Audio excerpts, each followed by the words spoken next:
Good morning. I'm going to touch real quickly on the 3 units of the program services section. The first is the Travel Management Office, which develops, administers, and revises travel regulations for most executive branch agencies of state government. If you go to the Travel Management website, you're going to find the travel rule out there. You're going to find links to information such as per diems and mileage reimbursement rates. So if you have any questions about any of those items, I think everything can probably be answered on the website. If not, you can give us a call. The next unit that we have is the fixed asset unit, and we maintain the state's inventory of property. And the way that we do that is that we require that fixed assets be entered into WVOASIS. Now, you're not going to put everything in there. We don't care about staplers, things of that nature, but we do want to know about the bigger items. So items that you purchase that cost $1,000 or more, and if it has a useful life of a year or more, then it needs to go into WVOASIS. Computers need to go in there if it's $500. Firearms go in regardless of cost. And then what is required is that the head of every spending unit certifies that inventory once a year.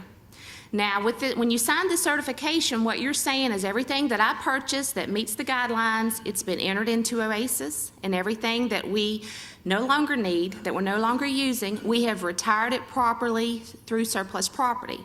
Now, this has to be done by July 15th of every year. Every year we get phone calls wanting extensions.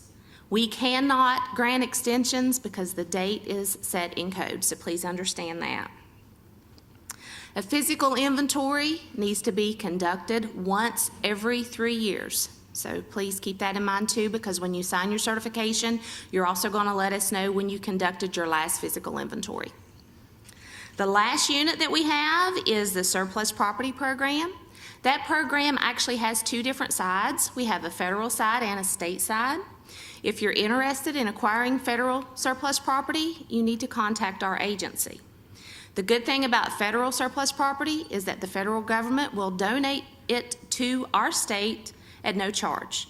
The only thing that you will have to pay is an administrative fee to surplus property because we receive no appropriation and we are required by the General Services Administration to charge you something, however the fee is small. There is some compliance associated with federal property, and when you contact us and let us know what you want, we'll let you know the compliance. Generally, you have to use an item for 18 months. After that, it becomes normal state property and will be retired through surplus like anything else. Now, the state side of the federal surplus property program, that's where you're going to retire anything that you no longer need. Now, if an item's in OASIS, you're going to do that through OASIS. If it's not in OASIS, then we have a form on our website. It's a WV-103. You will enter those items on there, select your disposition and your disposition method, send it to us, and we're going to let you know whether or not that's okay. You need to keep in mind that vendors cannot just have items that you no longer want. They have to be retired through surplus property.